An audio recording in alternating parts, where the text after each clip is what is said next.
Episode 30, Sex in the Bedroom.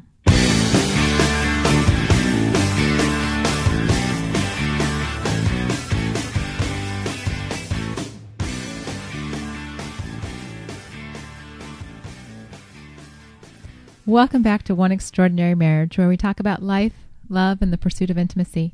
You're here with Elisa DiLorenzo. And Tony DiLorenzo. And tonight we're going to be talking about your sex life and whether or not you can talk about it with each other. Right. Kind of a lot to...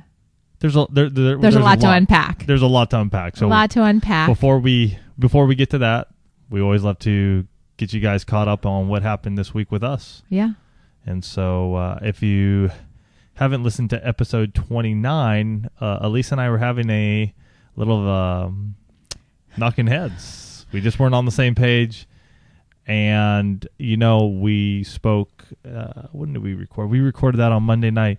And on Tuesday morning, we had the kids in Vacation Bible School. Woohoo! And, yeah, Elisa was loving it.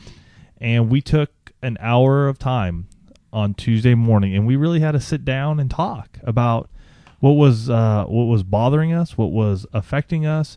A lot of this was about one and what one means to us right now, and now that the book is out and what we're doing and what we want to do as we go forward, the responsibilities of each of us towards one. Mm-hmm. And so just it's been a lot of a time and dedication, and we just feel we're being pulled in many ways, and so we just had to sort of sit down and hash out what it was that needed to happen, and it was good. Yeah, it was intense. It was a really good talk. I mean, it was one of those talks when I hate them because you don't know what to say and you don't know how to start out, and you're just sort of looking at each other from across the table going. We were sitting cornered. Yeah. I know, but you're still looking across the table or across whatever you're doing, and you got to sit there and talk about this white elephant and discuss it and sort of work through it. And so it's just tough. It is tough. But it's amazing when you're focused what you can accomplish in a short period of time.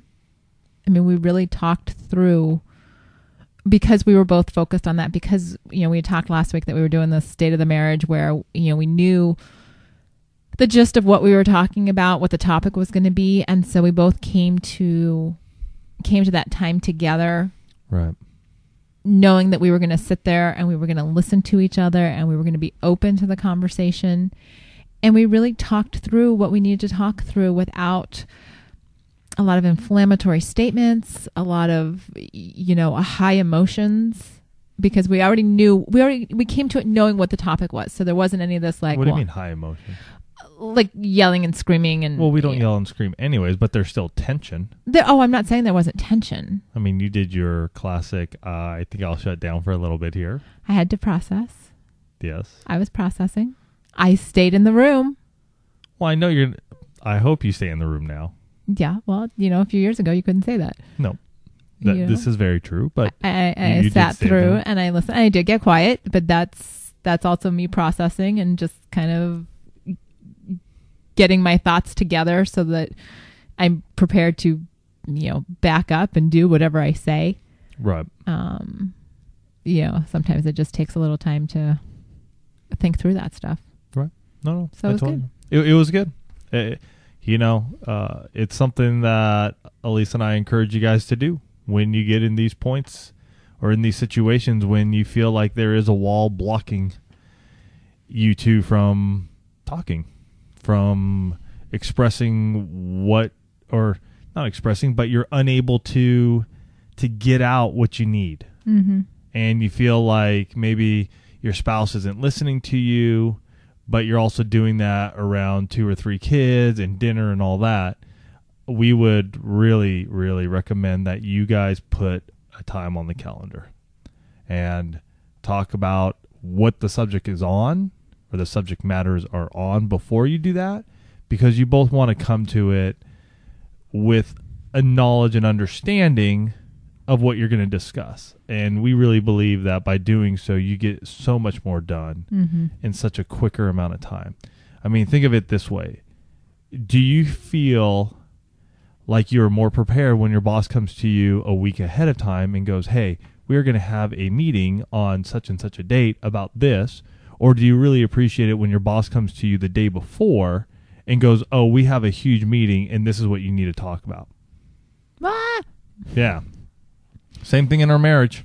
You know, it helps when we have time and we understand. And the reality is sometimes, you know, in the day-to-day life, when everybody's going at crazy pace, you know, speed and pace, you don't get a chance that often to sit down and have the meaningful conversations. And we know, I mean, we were going along pretty well up until I'd say, you know, beginning of June. And then we just sort of, you know, a lot of stuff happened and we just kind of, you know, veered off the track. And I really feel, you know, since Tuesday. And I noticed we were having trouble with our intimacy lifestyle, really wanting to be engaged in that. Both of us wanting to be engaged in having sex. I mean, but we weren't there. We weren't there. Yeah, I mean, we would get there, but it was still a little more effort than it had been. Right. So that was Tuesday morning, and we had a counseling session with some folks on Tuesday evening. And the cool thing is, we got the kids out of the house, and we hopped, skipped, and jumped over to our favorite sushi place for happy hour before our counseling session with a couple, and that was fun. I mean, it was just, gosh, everything was just laid out, and we just had a fantastic evening having dinner, and then we had a fantastic conversation with this couple who's been struggling. They have some issues going on in their marriage right now, and it was specifically pornography, and you know, they're working through it. And we actually received this beautiful thank you card for them this weekend, just saying, we can't express just how much your honesty and openness means to us. Just the fact that you really understand what we are going through seem to let us take off our masks and really trust you both with our true feelings and emotions. We feel blessed that you could see our true love and dedication to each other in our marriage. We know that this is a real bump in the road, but are committed to the work that needs to be done. Thank you again, and God bless. And this couple, you know what? It is a bump in the road for them. But we sat with them, and the love that they have for each other was so evident. And the commitment that they have to making their marriage work was awesome. I mean, it was awesome to see that, you know, not that things aren't still very raw and they're processing and dealing with the ramifications of pornography in their marriage, the emotion, but they are committed to working through it and working through it together. Yeah. And there are tears of laughter, or tears of joy, and tears of pain all in the 2-hour session. Yeah. I mean, it was just amazing though to see two folks that were just so remorseful, so willing to give everything to God, and to really look him specifically at the sin and sins that he has done towards his wife over a number of years, and how he was just on fire for just giving it all up to the Lord, and she was sort of tentative, like, how does that happen? How does it just stop? And for many of you who have listened to episode 7 on my pornography, it was interesting because she brought that up, and like, how does a guy do that? Like, how is it one day and then all of a sudden the light, you know, turns on and God's shining down in your heart and you got to just come clean? And the only way I could convey the message was when I was sitting in my garage clicking through pornography, about to masturbate, when Elisa is in my living room, which is the wall between my garage and that room, with Alex, then 2 years old. And I said it was at that moment that I don't know what it was, but God came and he spoke to me clearly that I was to turn off the computer, go inside, confess my sins to Elisa. And it was just a point in time in my life, and I told her it was not a, well, maybe I'll think about it. No, it was a, you need to do this right now. And I sort of sensed her going, okay, I'm hearing this, I'm understanding you now. And it was an allowing her to then, what would be the word? Allow her to understand her husband's sort of turn. Right. And not that, by any means he is, completely, they're still working through a lot of stuff. Oh yeah. But he also takes complete blame. He takes responsibility. He takes complete responsibility. Sorry about that. And so in any case, we're excited for them. It was cool. And what she said in that note about taking off their masks, you guys have heard us talk about that numerous times. But it was amazing in that atmosphere that night how they were able to take off their masks and really be true about their feelings, about their hurts, about their pasts, and talk through that together. And we were honored to be there with them and to be able to just talk through their situation with them as a couple who has already been down that road. Yeah. And if you're in a place right now where this is going on, where there's hurt, there's pain, maybe something has been brought up that you didn't know about, Elisa and I are here, and we wholeheartedly suggest that you seek counseling through your church, maybe through another entity if you don't have a church or you don't feel comfortable going to your church. But we just ask that you guys make a commitment to your marriage, and by doing that, you need to seek some help. Even just folks like us who just can sit there and listen and mediate a little bit and just sort of say, hey, this is what we've gone through, or this is what we suggest. Is it right all the time? No. I'll tell you, most of the time when I go to counselors or coaches, seminars, retreats, if I get one golden nugget out of the thing, it's worth the price of admission. And I think that's the way we need to look at sometimes when we hire folks in that way. I think a lot of us want to go to a counselor or to a coach, and we want them to solve all our problems. Unfortunately, they can't most of the time. But I think if you pick up something that you can really grab onto and it takes your marriage to the next level where you can come out of the depths of it and you're starting to swim again and you can start floating and then you can start really smiling and you're back up on top and you're, surfing it, I think that's what you got to look towards. Well, and the reality is that, any type of counselor, any type of thing like that, more guidance. I mean, they're not, you have to take the responsibility. You have to be the active participant in changing whatever the situation is. They are there to listen. They are there to, provide suggestions, but any type of counseling, any type of therapy requires you to be active. Right. Nobody can fix your problems.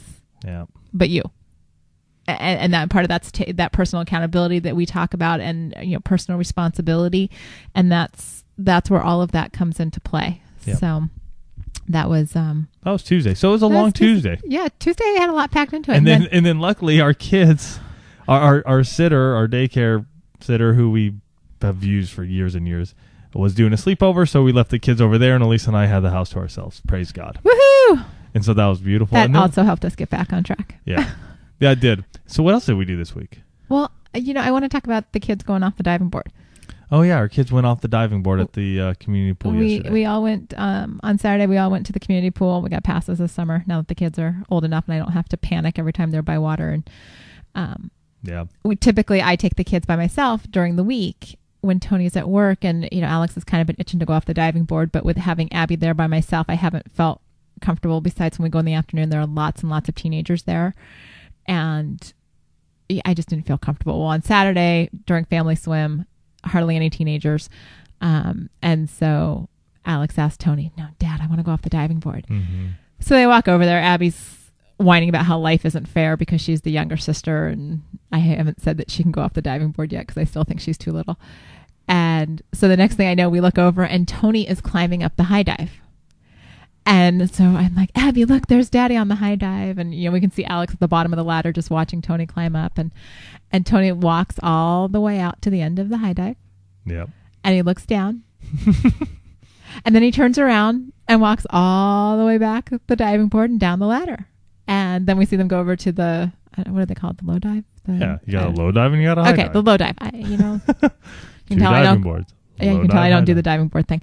And, you know, then they start going off and Alex is, you know, swimming. And then Abby's like, I want to go. So we take her over there and she is just like crazy woman jumping off and swimming, you know, this 12-foot deep water. And it was really interesting because then Alex kept going up the high dive and doing exactly what Tony did, walking to the end and then being like, no, I'm not quite ready for this. And he'd walk back down. Then he'd go off the low dive a few more times and attempt the high dive again. And, you know, we were talking about this earlier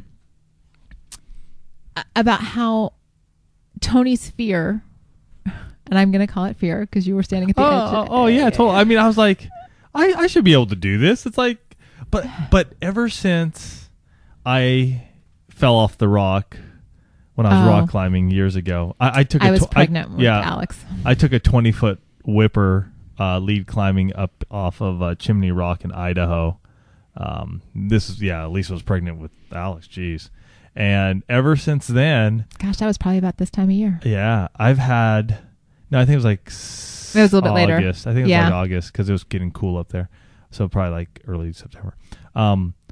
Ever since then, I have had this fear of heights. I do not know what it is. I mean, even like third class climbing. I remember doing some third class climbing.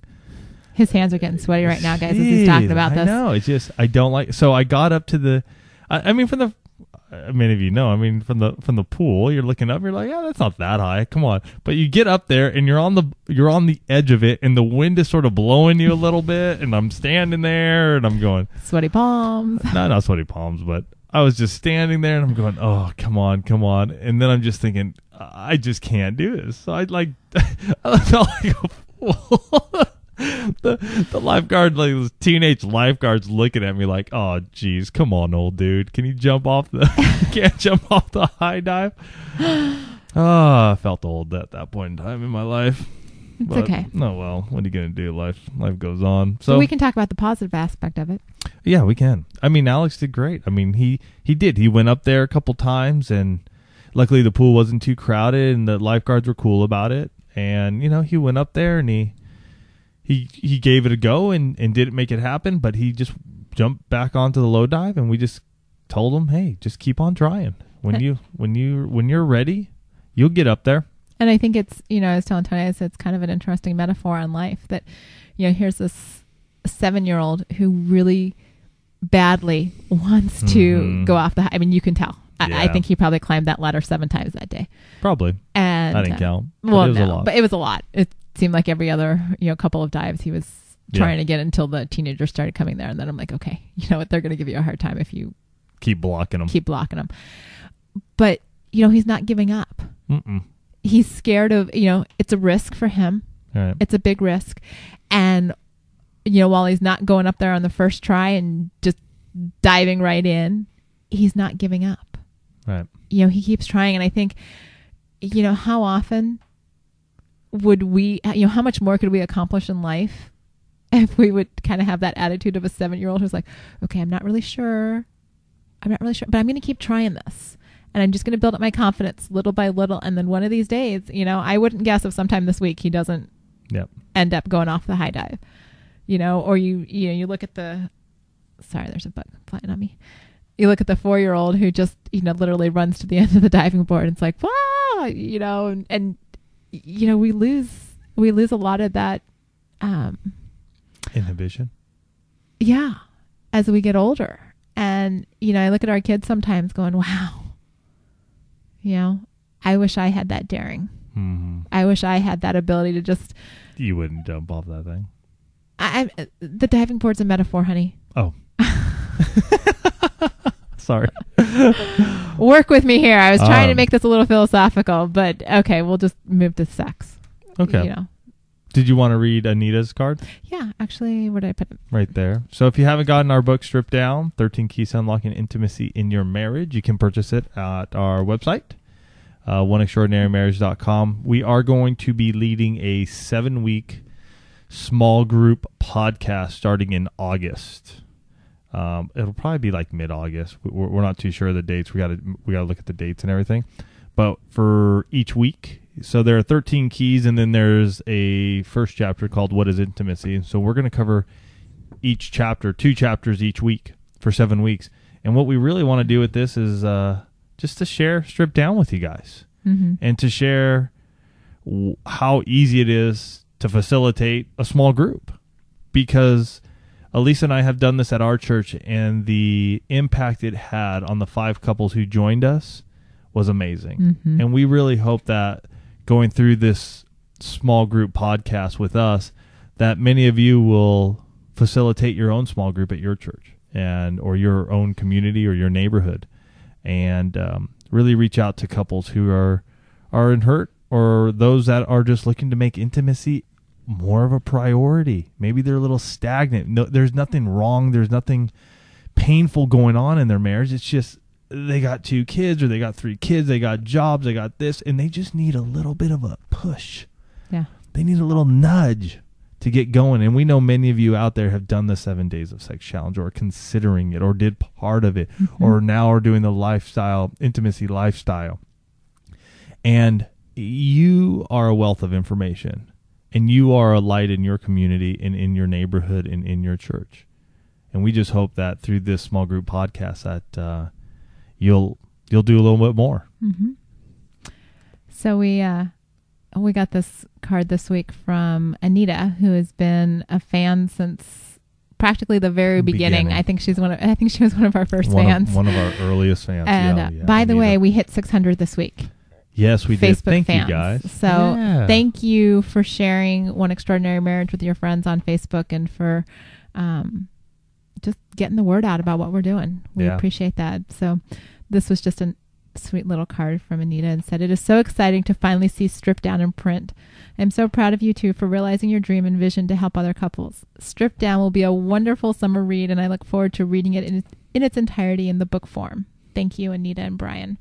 So, Anita, thank you for all your support. You have been instrumental in in encouraging us. You have been one of our biggest cheerleaders, and we appreciate you.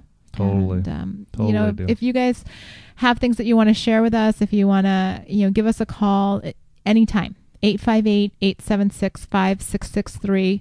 You can email us at askalisa@oneextraordinarymarriage.com. Or ask Tony at oneextraordinarymarriage.com. And, we're here to take your comments. Yep. We talk about something and you want to know more, or you don't like what we say, or you really like what we say, let us know. We're happy to hear all of your feedback. Yep. So, sex in the bedroom. Yes. Can you talk about it? We have it. Yes, we do have sex in the bedroom. Yeah. Where were you going with it? I was going to start talking about whether or not people can talk about it. Yes. Okay. Go for it. Are we on the same page here? We are. Okay, just checking. This is something, obviously, we talked about earlier just in this podcast, that we were off track for the last probably month. And it was one of those things that was just kind of snowballing. Well, it started after the 7 Days of Sex. It did. Yeah. So that's a month. It's been a month. It's been a month. And, it was that elephant in the room where we're like, we're a little bit off, and it's very easy to not pay attention to. Not pay attention, and to know it's there, and it's something you got to talk about, and something you got to deal with, and to know that you have to fix it. But know that we can relate to all of you, that if you don't take matters into your own hands, it just kind of continues. Right. And those bad habits and pushing it to the side, or not giving it your wholehearted efforts and energy, we're the first ones to tell you guys know that we never profess to be the perfect couple. this last month was kind of evidence of that in our own marriage. Right. And so we want to talk tonight about, are you able to talk about your sex life with each other? Well, and even more, I mean, there's a myriad of stuff that when we started talking about this, where my mind was going with this podcast. And one of them was positions. Can you talk about your sexual desires, sexual positions that you desire? Can you talk to your husband or your wife about, hey, if you put your hand here or there, that really turns me on or off? And so there's that aspect of it. But then I'm reading a book called Finishing Strong by Steve Farrar, Farrar. We'll have the link on the website. All right. And it really started going into some stuff about pornography, soft porn. You know what? I'm going to read this. Read that quote. I'm going to read this piece from the book, because I think this is where I really want to talk about. Man. All right, I'm going to just read this, and you guys let me know what you think.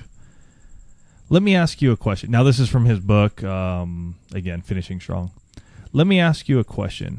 Are there any other wives in your life? It's amazing how many Christian guys have more than one wife. Does that surprise you? It shouldn't.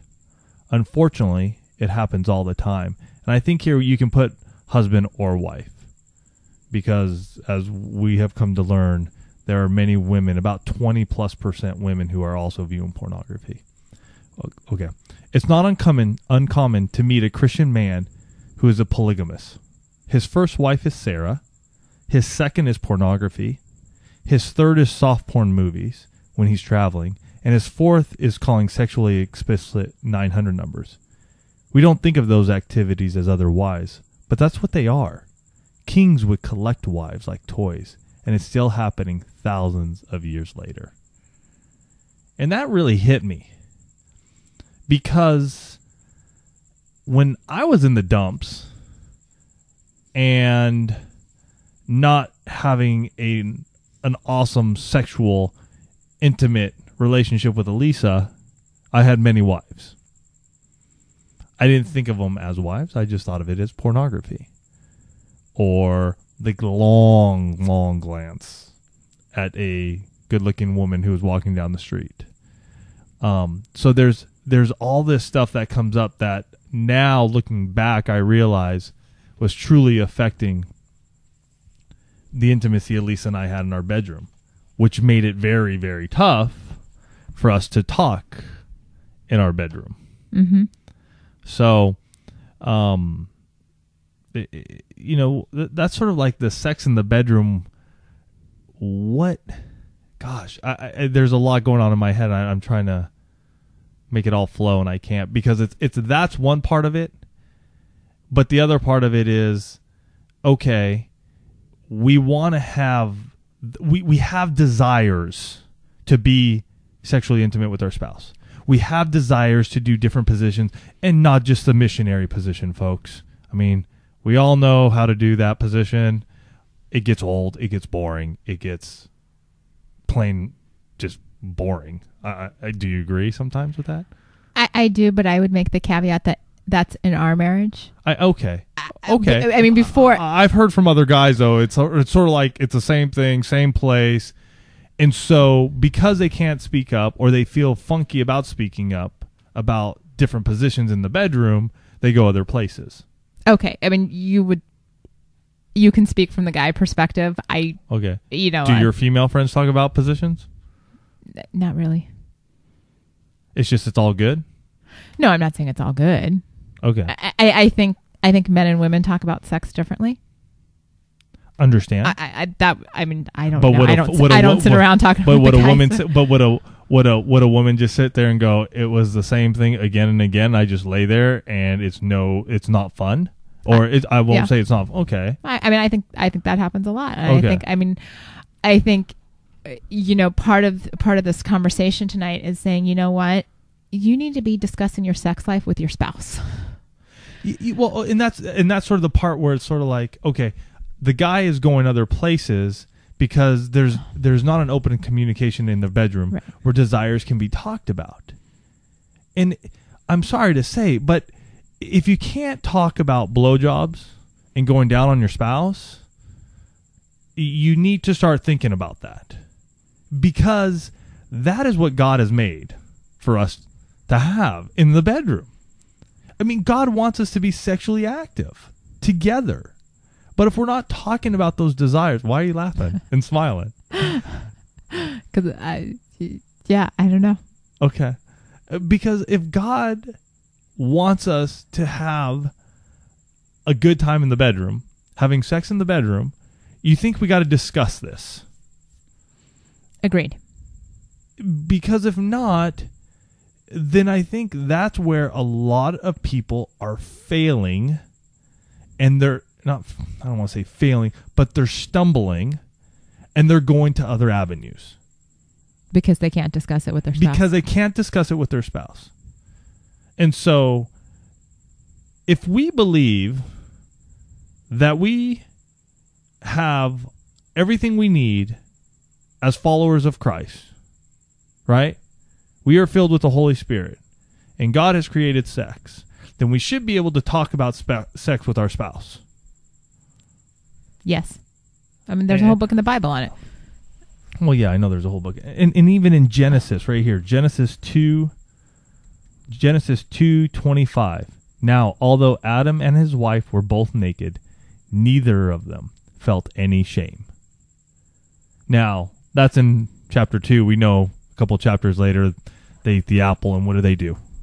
They get fig leaves and they cover themselves. There's shame. But if we're married, I think we can set our hopes on the foundation of Christ, that there is no shame. Yes. Well, I'm like, it sounds like you're adding something to that, so that's why I didn't comment. Okay.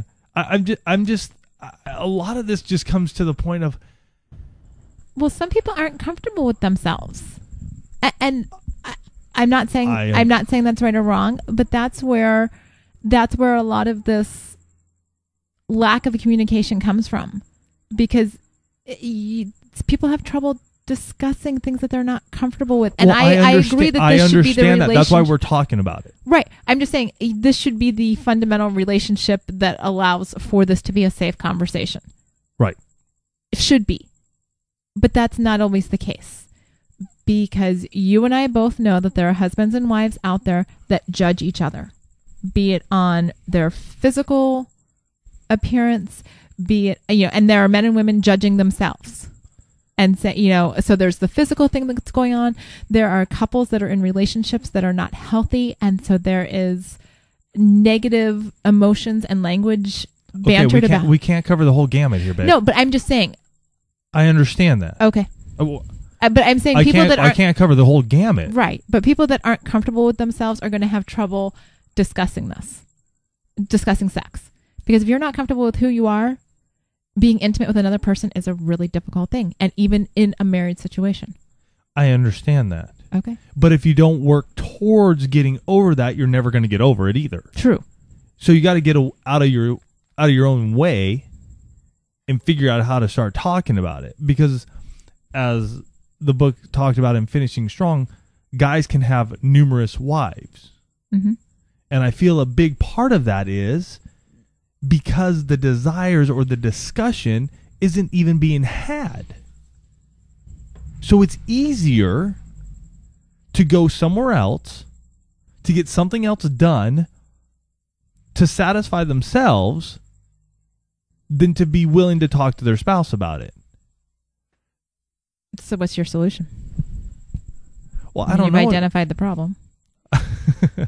I understand. I've identified the problem. My solution is that you got to start taking baby steps towards that. I don't think it's a big, oh my gosh, revelation. All of a sudden you're going from missionary every single time to doing a different crazy old position every single time. I think it takes steps to get to there. One of the biggest things that we did for us is that, and we've discussed this before, is that we bought The Joy of Sex. Mm-hmm. And I will say this, as a guy who has looked at pornography extensively over my lifetime and not at all for the last 5+ years, the joy of sex, in my opinion, is pretty darn safe. It's cartoon character type, not cartoon character, but a cartoon sketches. So I do not. However, if you are a guy and you are just getting away from pornography or have started your journey down pornography, I would suggest that you don't go down that path because it may trip you up. And so I don't want you to be listening to this and going, oh, well, Tony said I could go do it. And then you trip up and you go back onto your hard porn on the internet. That's not the case here. What I'm talking about, when Elisa and I got that and picked it up, it was before I was off of pornography, and I've looked at it and viewed it since. But I think it is one of the more tasteful books. It's a non-Christian book. There are not any Christian books out there. For the love of God, I wish somebody would come up with it and be tasteful and tactful about it towards a Christian audience. Mm-hmm. We've looked at Karma Sutra books before. Not good. Well, and there are a lot of books out there that have pictures of real people. Yeah. And that's the thing. Kind of, in my mind, that's questionable. And I don't really need to see other people. Yeah, in any type of position. It's way questionable. So you don't want to go down that road. Again, we haven't seen anything. Man, if you're a graphic artist out there and you like to put something together like that, or if you know of a book, or if you know of a book, I think you got a great little marketplace to talk to. Let us know, because we'll tout it and we'll put it up on the website and we'll use it ourselves. We'd love to look at some new stuff. So it's one of those things where we want to have this fun time, and you sort of got to get out of it, because mom and dad isn't sitting there teaching you how to do this. You know, my parents barely even taught me about the birds and the bees. Oh, that was like such an image I didn't need to have. I know, but I had to share it. So for Elisa and I mean, we picked up the joy of sex, and that has helped profusely in allowing us to look at different things, other ideas that we are able to share with each other. And I will tell you, for me, it is very satisfying and very just erotic to be able to talk to you about that. I don't have to go anywhere else. Mm-hmm. You know, I don't have to go to the internet and dream this stuff up anymore in this fantasy land, because I can discuss it with you, mm-hmm. my beautiful wife, and there's nothing better than that. Right. And so there's this. It's just when I was thinking about this all week long, I had many ideas, and this sort of all has melded together, and I'm hoping I'm making sense, because I think there's a direct correlation between the usage and the talking. I think you're right. And so because there's no talking about it, or lack of talk about it, or the same thing about it, there is this other side of it where the guy is going, well, I need to get satisfied somewhere else, which then in turn it becomes a circle. Then it comes back. He's not satisfied, or he has no desire for his wife. So then his wife doesn't feel good about it. Mm-hmm. She's wondering if there's something wrong with him or her, and it becomes this sort of vicious cycle. Yeah. I mean, I think, that played out in our own marriage. We saw that in the couple that we spoke with. Mm-hmm. Earlier this week, and it's one of those things where both sides have to be willing to step out. True. And I completely and wholeheartedly agree with the baby steps in terms of the conversation. And we talked in an earlier podcast, I can't remember which one it was, but where you only do things that are comfortable for both parties. But almost like we had our state of the marriage talk this week. about it. You know, it was not a sexual issue per se, although it No. did impact our intimacy. You can very easily say, you know, we need to sit down and we need to have a talk about our sex life. We need to talk about what's going on physically between us. Mhm. What do you desire in the bedroom?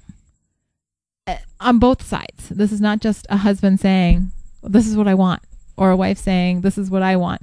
It's, you know, it's both. What? No, I want to read Are you there? 1 Corinthians. Yeah, whenever Okay, you're go ready.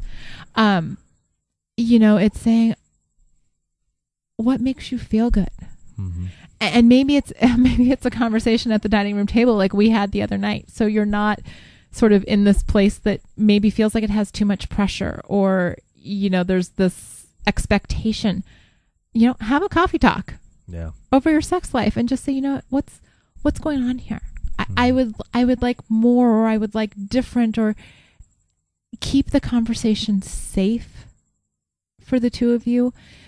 But just like we were having the conversation this week and we were both open to listening to each other. We might not have agreed with what each other was saying, but we were open to the conversation. Do the same thing with your sex life.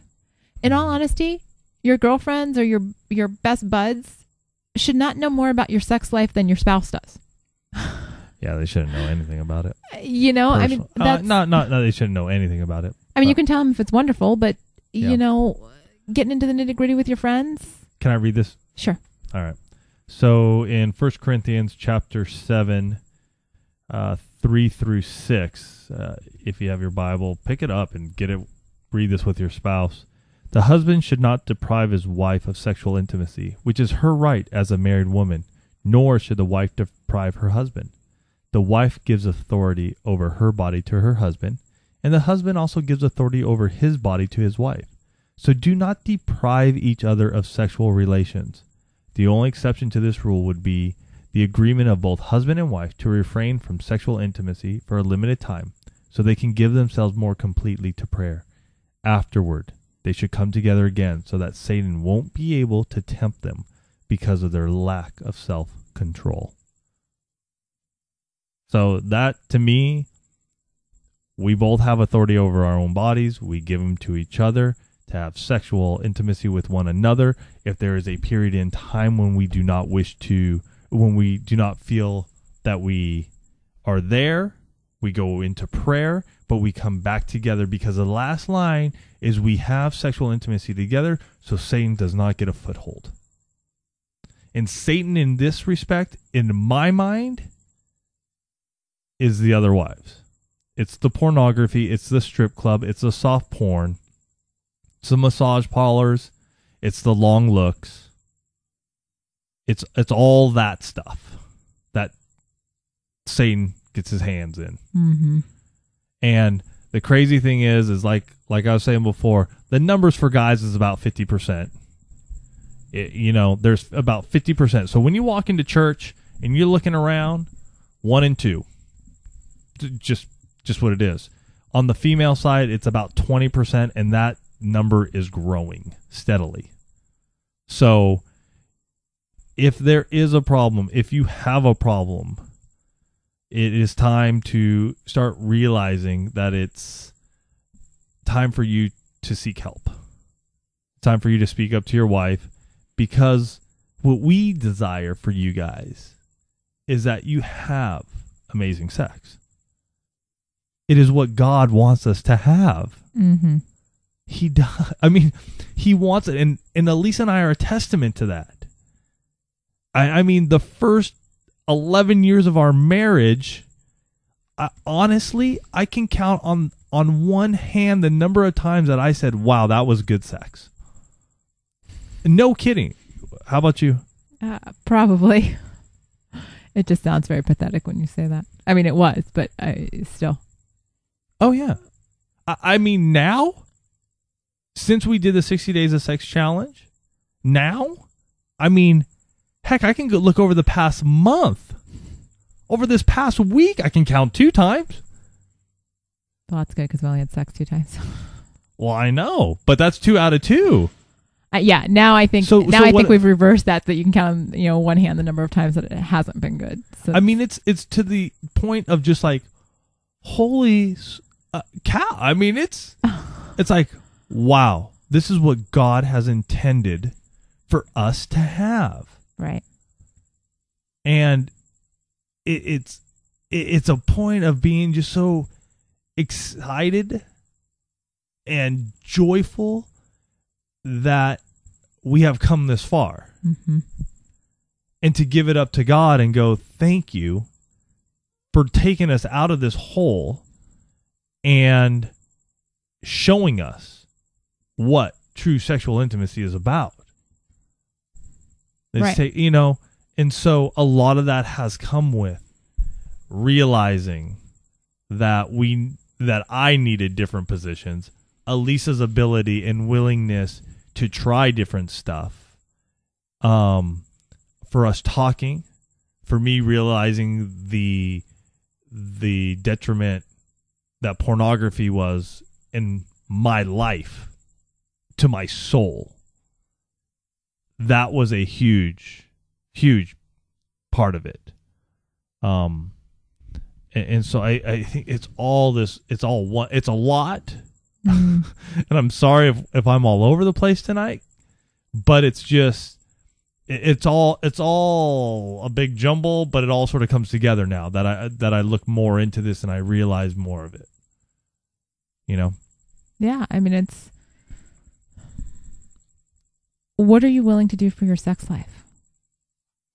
I mean, if you're not satisfied with how things are going right now, what are you willing to do? Are you willing to open that communication door and say, you know what? I want to have an amazing sex life with you? And you can pray for that. You can. It works. If you're at a point right now, and I'm not kidding, if you're this far into the podcast and you're sitting there going, Tony and Elisa, I hear you guys, but I can't do that.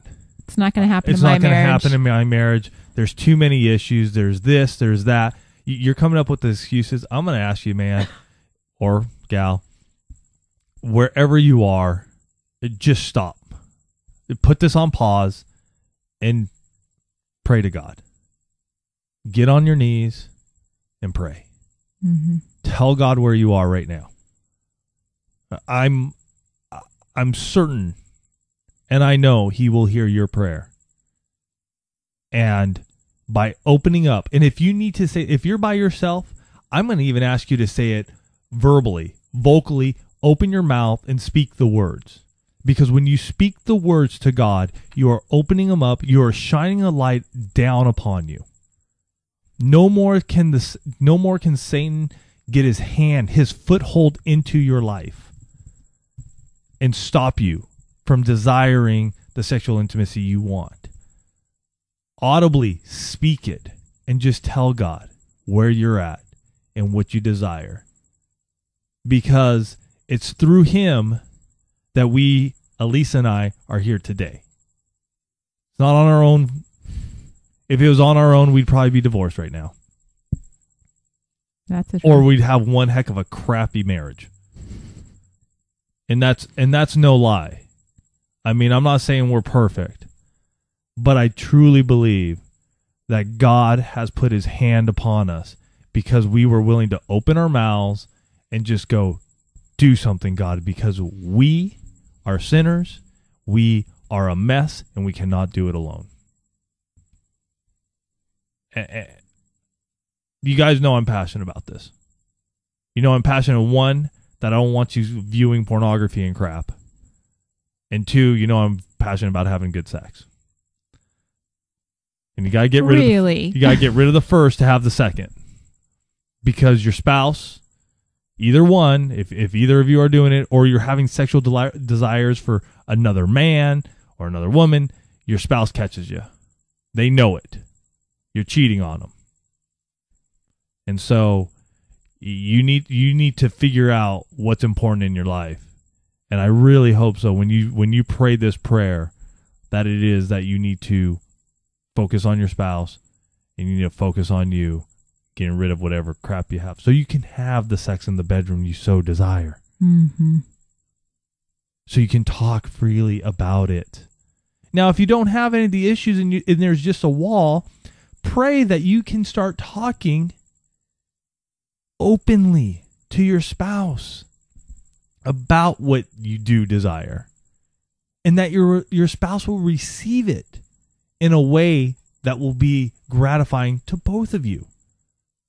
And if you screw up, like you do a position, it doesn't work, and it just becomes a sort of laughing fit. Been there. It happens. And sometimes you just got to laugh about it and then just go, you know what? Missionary, let's get it done. Next time we'll try it again. It happens. But don't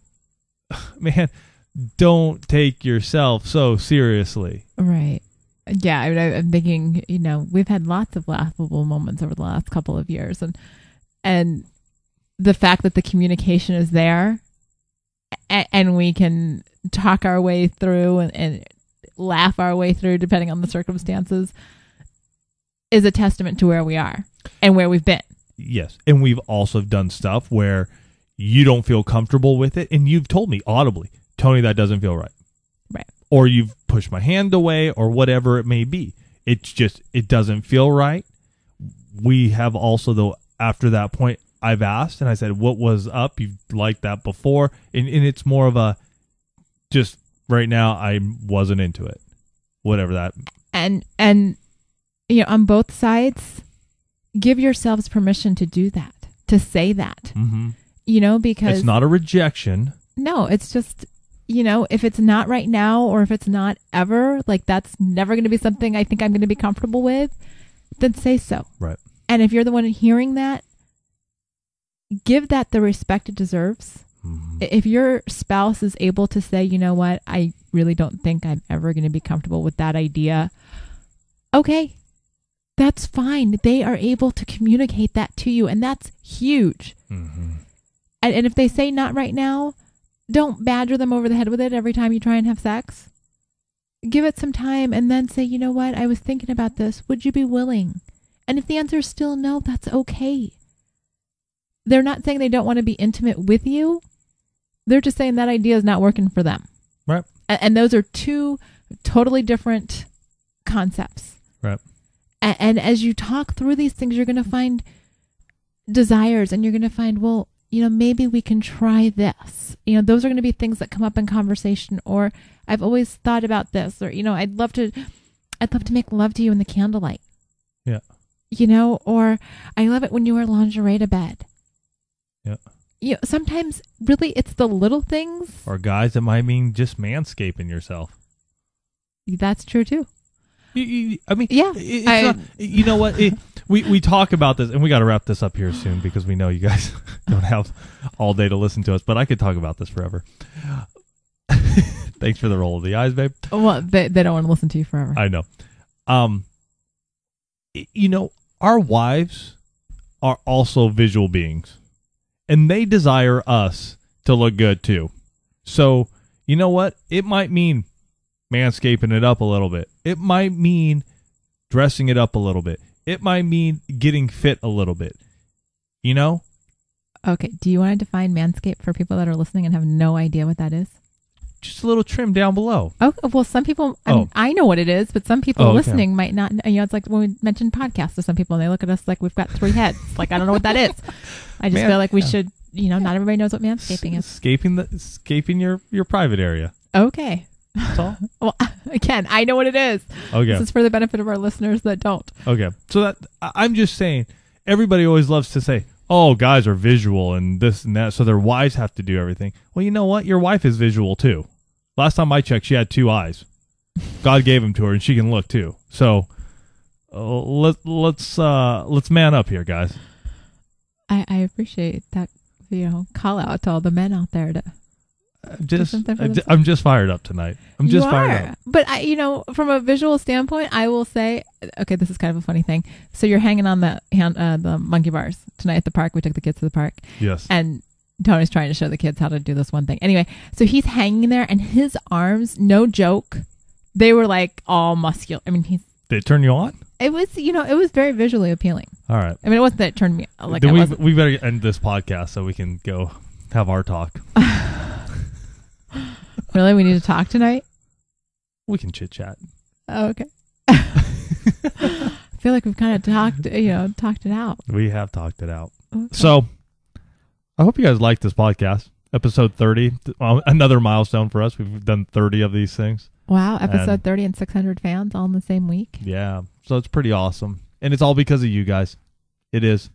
It truly is because of you guys who subscribe to the podcast, who forward it on to your friends, who say you love listening to us, that we just come here every week and talk about a married life. Yeah.